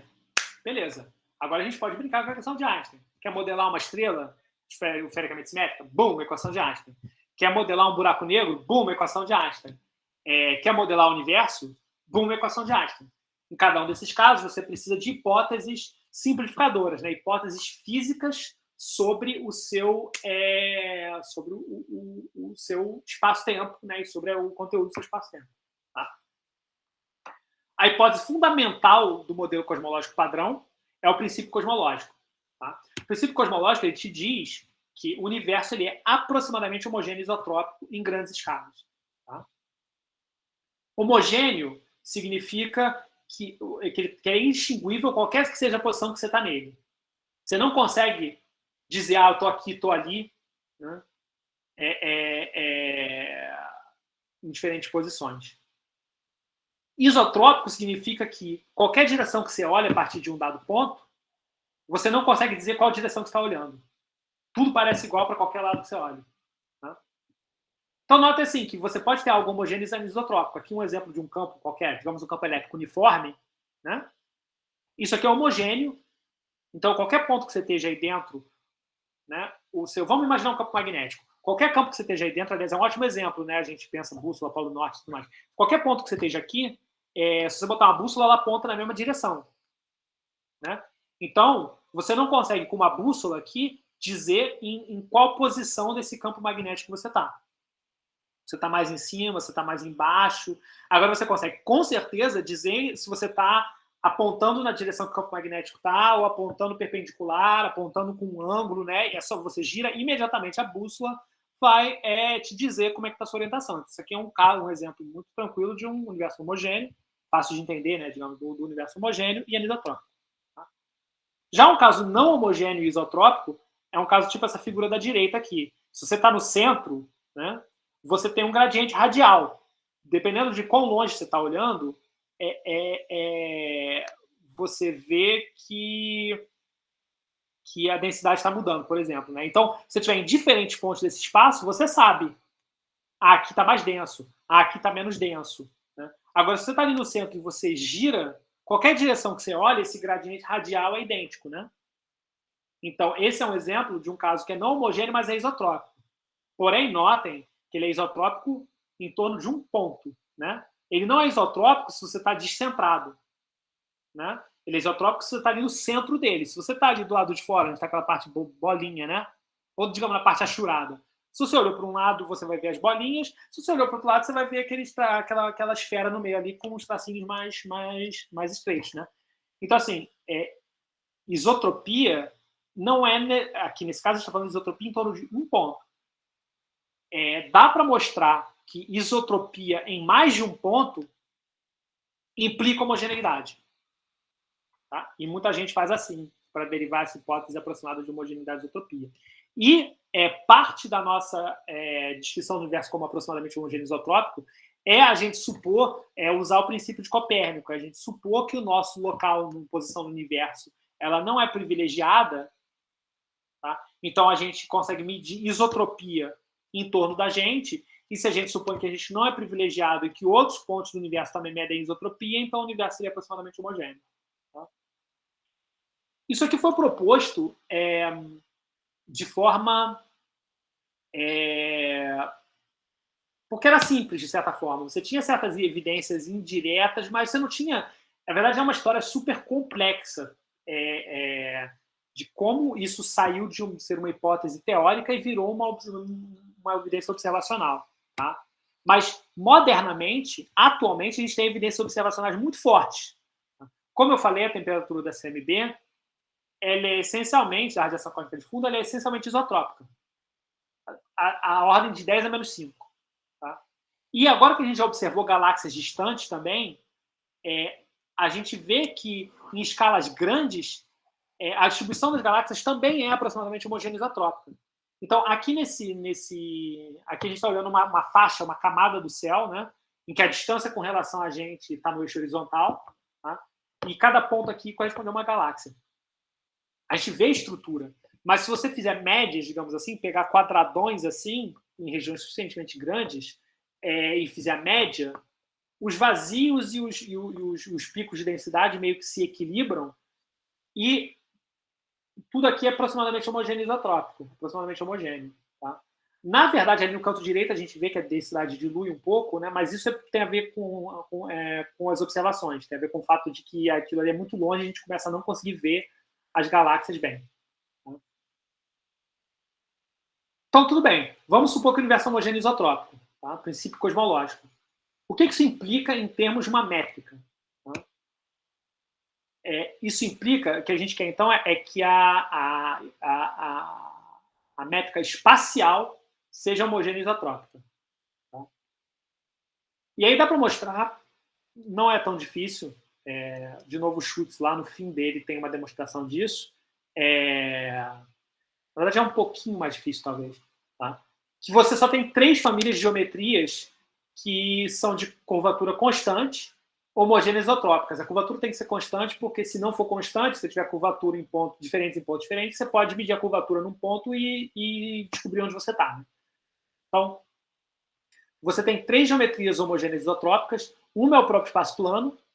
Tá? Não precisa se concentrar nos detalhes dessas equações. Uma outra, vocês podem olhar depois com calma, eu vou botar os slides na Classroom. Uma é o equivalente a uma esfera, uma caixa esférica, mas em dimensão maior, né? Uma hiperesfera, que vai ser uma curvatura positiva constante. Tá? E o outro caso é uma curvatura negativa, também constante, que vai ser equivalente a um hiperboloide. Tá? E aí, se você olhar, você tem como reescrever isso de 2 formas diferentes. Então, a última equação de cada caso, né, a equação azul, ali logo no fim do caso 2, e a equação vermelha à direita, são formas diferentes de você escrever a mesma equação. Tá? E você tem uma forma parecida também ali no caso 3. Tá? O que importa é que esses 3 casos você consegue representar de maneira unificada. E é isso aqui sim eu quero que vocês olhem com calma. Tá? você consegue escrever um intervalo invariante, a sua métrica do seu espaço, isso aqui não é espaço-tempo ainda, tá? Espaço. Você consegue escrever essa métrica do seu espaço nessa forma aqui, tá? Isso é uma forma que parece muito com aquela forma de coordenadas esféricas no espaço euclidiano, né? Então, se o K for igual a 0, vocês veem aí na equação azul, vocês veem exatamente ali que isso aí é aquele dr2 mais r2 dθ quadrado, seno quadrado, etc, etc, né? Isso aí é a forma de coordenadas esféricas no espaço plano. Tá? Esses outros espaços de curvatura constante, você vai ter uma correção nesse termo radial. Tá? Você vai ter, no caso de uma métrica de curvatura positiva, 1 menos R2 sobre Rzão, tá? E esse Rzão vai te dar uma escala de curvatura. E no caso hiperbólico vai ser 1 mais R2 sobre Rzão ao quadrado. Tá? Então o que isso diz é que se você está aqui no seu espaço, se você está andando numa direção radial, tá? A sua distância entre dois pontos separados radialmente, ela não vai ser a mesma que a distância euclidiana, ela vai ser alterada aí por esse termo, entendeu? Essa distância, as distâncias angulares, assim, elas não são mexidas, mas as distâncias radiais, elas têm essa modificação. Você não sente, você está andando numa linha reta, entendeu? Você está embebido nesse espaço, você não vê essa curvatura, você não está na casquinha, né? Que nem a gente está andando aqui na Terra. Eu posso andar daqui até a esquina ali, para mim eu estou andando numa linha reta, mas, na verdade, eu estou andando, né, num espaço curvo. Da superfície da Terra, digamos assim, né, se a gente reduzir essa uma dimensão. Parecido aqui. Né? E você pode reescrever isso de uma outra maneira, que é como se fosse uma coordenada hiperesférica, em que você transforma para essa coordenada xi, tá? E aí você só vai ter esse raio global, e aí você vai ter esse xi novo, que no caso do espaço plano vai ser como R, mas no caso dos espaços curvos, ele vai ser como um ângulo adicional. Ele vai ser um seno de xi ou um seno hiperbólico de xi, se for esférico, se for hiperbólico. Né? Tá? Então, você vê que você tem dois senos, né, no caso. Você vai ter o seno ali do θ, seno quadrado do θ, mas você vai ter aí na frente também o seno quadrado, digamos, do xi, no caso esférico. Tá? E aí, o que a métrica Robertson-Walker ela faz, Friedman métrica Robertson-Walker, é que você quer generalizar a métrica de Minkowski para permitir expansão ou contração de um universo que seja espacialmente homogêneo isotrópico. Tá? E aí dá para mostrar que a métrica mais geral é essa métrica aqui. Tá? Então você vê que a parte espacial dela é essa parte nova, né? Essa parte que a gente acabou de ver no slide anterior. Tá, de maneira geral, com K igual a mais 1, 0 ou menos 1.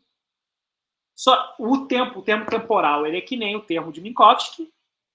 Tá? Só que agora você tem um raio,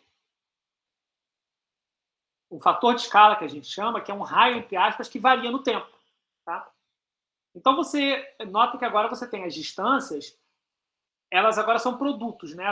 O seu R quadrado, o seu dr quadrado, ele agora não é mais, ele é uma coordenada, né? A sua distância física, ela é uma multiplicação desse A pelo R, né? Ou qualquer que seja a coordenada que você escolheu, né? ADR ou AR, DT, enfim, qual direção que você vá. Tá? Se fosse dx, dy, dz, você teria o AX, AY, né? Então, agora a sua distância física, ela envolve esse fator de escala que te diz como é que o universo está evoluindo. Tá? Então, o que você tem é que você tem para cada instante do tempo é uma cor diferente aí nesses desenhos. Então, cada instante do tempo você tem uma geometria espacial, que pode ser plana, curvatura negativa, curvatura positiva.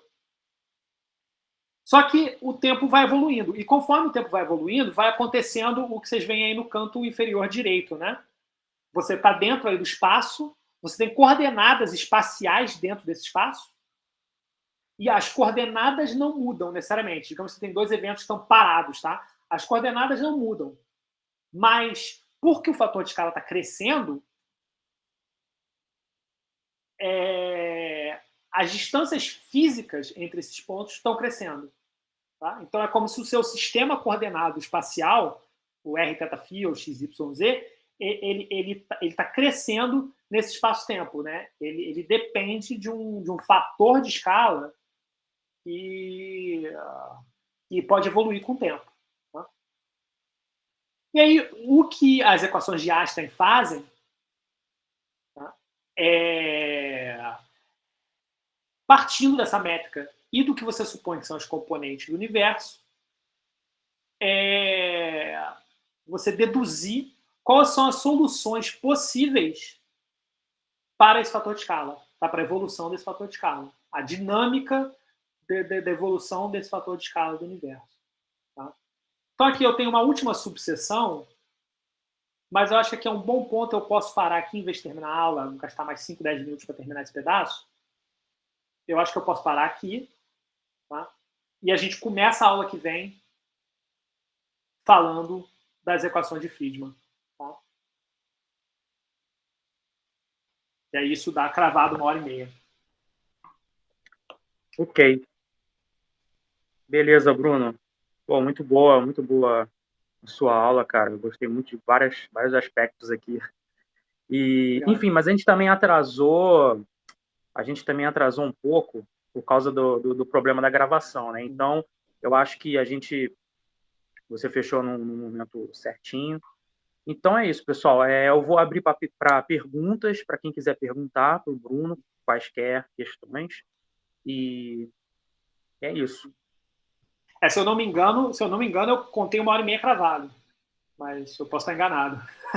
Eu não percebi que horas começou exatamente, eu estava preocupado em colocar o link lá, eu não vi. Eu contei 10h47, então meio de 17, né? Mas enfim, também acho que não estamos aí a 1 ou 2 minutos de diferença. Mas, enfim. Perfeito. Perguntas, pessoal? Não, o Igor está aqui escrevendo, está dizendo que a aula foi muito boa, muito didática, muito bem organizada. Obrigado. Mais perguntas ou comentários? Podem perguntar qualquer coisa, pessoal. Não fiquem preocupados com isso de, minha pergunta, será que ela vai... Sempre acrescenta, tá? Às vezes pode ser uma questão técnica, matemática lá atrás. Olha só, eu queria deixar claro, enquanto o pessoal... eu queria deixar claro que, assim, essa aula ela é conceitualmente muito pesada, tá? O preço que se paga para vocês conseguir chegar numa formulação que usa a relatividade geral, tá? Só para dar uma palhinha adiantando, o que a gente vai fazer é aplicar as equações de Einstein, tá? Vai definir qual é o tensor, momento e energia do fluido ideal, como eu falei mais cedo, a gente vai aplicar as equações de Einstein e chegar nessas equações aqui, que são as equações cosmológicas, tá? Perdão.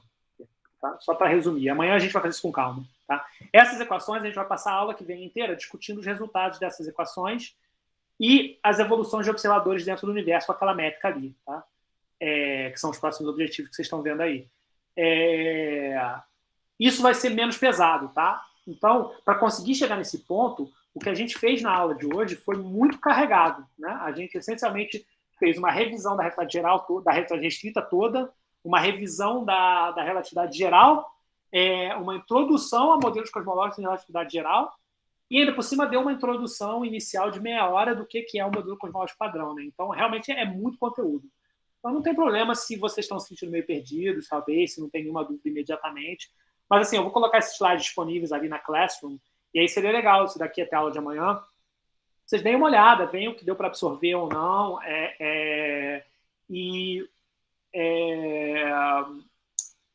a gente pode começar a aula com dúvidas, se vocês não tiverem agora, mas se forem aparecendo, vocês pensarem um pouco nisso, digerirem um pouco, tá? Então, pode ficar à vontade, a gente pode começar a aula que vem, tirando um pouco de dúvidas também, se necessário, né? Acho que, naturalmente, na hora que a gente for falar das equações de Friedman, a gente vai estar usando essas coisas e elas vão aparecer de novo, né?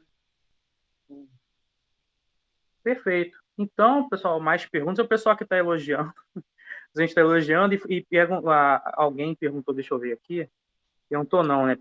Foi uma pergunta.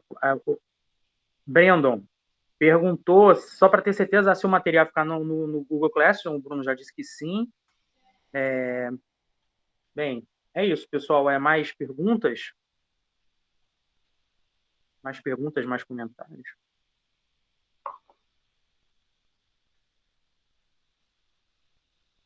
Não? Então é isso, pessoal. Então vou agradecer novamente, Bruno. Obrigado pela aula, obrigado pela disponibilidade mais uma vez. Vocês. Obrigado a você, obrigado a todos os alunos também, obrigado pelos elogios também no chat, obrigado pela atenção. Espero que vocês tenham conseguido tirar coisas aí dessa primeira aula e que as outras sejam melhores ainda. Perfeito. Então é isso, pessoal. Antes de terminar, só quero dizer para o João que está gravando, a gente pode, daqui a pouco, quando a gente encerrar a gravação, depois você manda um e-mail para mim, ou então você manda uma mensagem lá no Google Classroom para a gente ir se comunicando para ver a questão da disponibilidade da gravação e de como que onde ela vai ficar. A gente vai conversar sobre isso melhor. Tá bom, João? Aí você manda a mensagem para mim lá no Google Classroom. Beleza? Então é isso.